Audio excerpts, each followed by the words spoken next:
This is the No Mas guy, continuing my story when we were kids.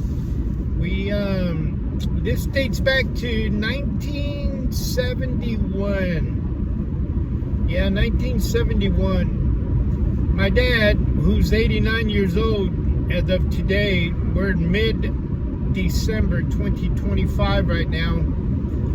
I'm a 62-year-old grandpa, an old man now, but my memory is still very vivid of that year and a few other years, because if you heard my previous Christmas, we all got different toys from Dad. He did the sacrifices to get us toys every year, like every other good parent.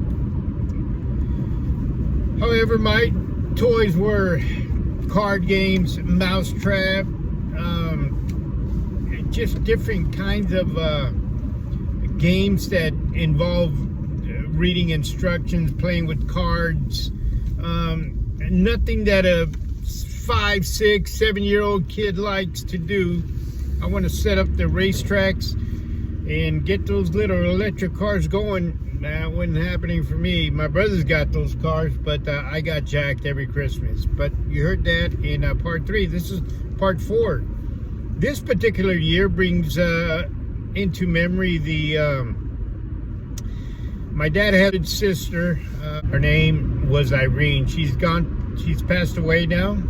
She was slightly older than my dad.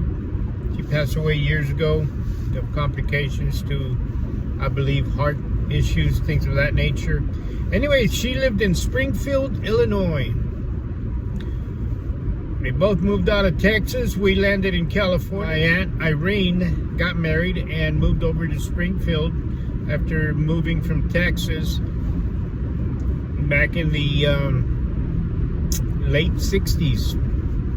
Anyhow, we didn't have a phone growing up. We lived in Morgan Hill, California. My mom had a car accident with my grandparents. My grandparents both died in that accident, as did my mom. Me and my kid brothers, my brother Raymond and my brother Tony, were in the accident. I broke my legs, and my other brothers got bruises and scratches and things of that nature, pretty minor compared to the adults who all are deceased now because of that accident. Well, in 1971, my aunt started calling my dad, letting him know that she was coming over for Christmas that year. And the reason why I remember that year and was pretty excited is that she told us, the kids, guess what, kids? I'm coming over to stay with you for a few weeks, and I got everybody a present. Gift for Christmas presents. Oh, you do, tia? Yes, mijo. I got everybody a gift.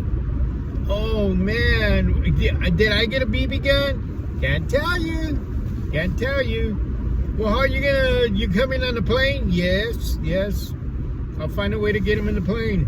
Awesome.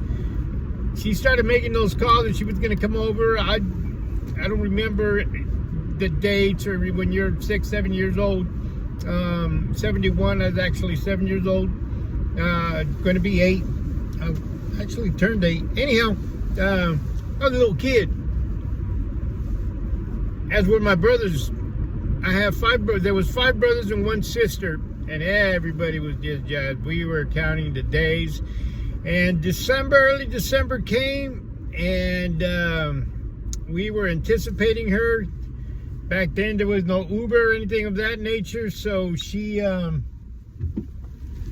made her way home, and I'm driving home from work. Today's a Monday morning, or Monday afternoon, sorry, and I'm on my way home from work today. So she made her way back to our house in Morgan Hill on a taxi. And we were all happy up until the point where the taxi dropped her off at our house. We said our highs and hugs, and my dad was very emotional to see his sister. They grew up in Mexico because both of my grandparents apparently disowned my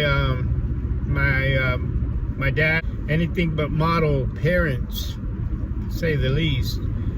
So they were raised for a little bit in Guanajuato, Mexico, where my dad was raised by some aunts and uncles who beat him and made him work like a man as a little child. But that'll be a story for next time. Anyways, we asked like little kid, "Hey, Tia, well, where's our regalos? Where's our presents at?" She said, "Oh, mijo, I couldn't get them on the plane after all." "Oh, really? Yeah, well, what happened?" "Well, we couldn't get them on the plane. But guess what? They're sitting at home, under the tree, my tree at home. And when I get back, I'm going to ship them to you guys." "Really?" Yeah. "Well, can my tío over there?" "No, mijo, I got to get there because there's other gifts there. And for your primos, and not, I don't want to get them mixed up.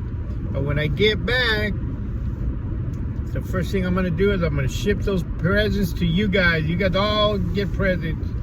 "Oh, well, that's not as fun, but I guess, they did what it is."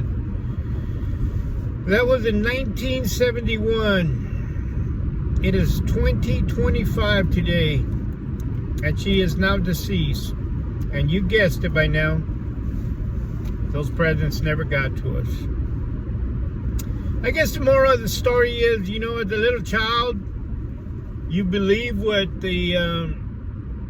your family members, you believe what your dad said, you believe what your relatives, or in many cases older adults, and it's straight up lies, straight up BS.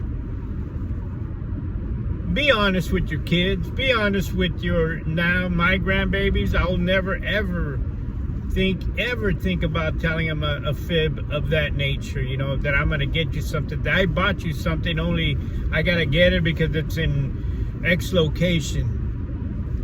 See, we know the difference. And unfortunately, we waited and waited as little kids, and my dad would confirm, "She's gonna send them to you, kid. She said she had them. You guys are gonna get those gifts." "I know, Dad, but it's Easter now." "I know, Dad, but it's 4th of July now." "I know, Dad, it's Halloween again." They never came. That broke our little hearts. It really did. And I remember that ever so vivid today. The excitement, the letdown, and the anticipation of waiting for those gifts that never ever arrived. Don't tell your kids you're going to do something and not do it, because they hold you to it.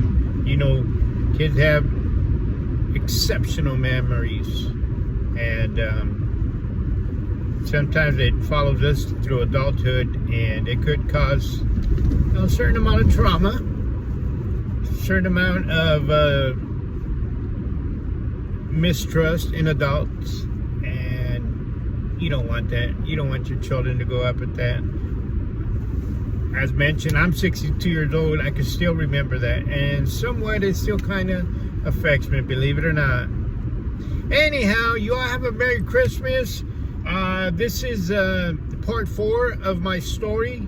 I am Pedro Gonzalez. They call me the No Mas guy because, thanks to God, as of October the 4th, and I'm not counting days no more, but I no longer drink, I no longer smoke, I no longer go to the casinos. All that was removed in one day by God. Because you guys know there's plenty of you like me that are out there that drink and smoke and gamble at whatever level, even at my age. You want to stop that? You want to quit that? You want to leave a legacy for your children on YouTube? Comment. Let me know.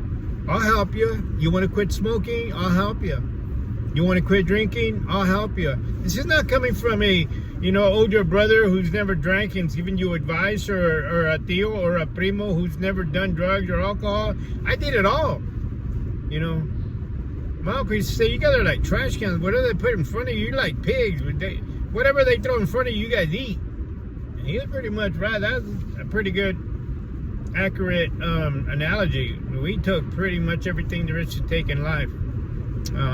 Which is why two of the brothers are no longer here. I have another brother who's a double amputee.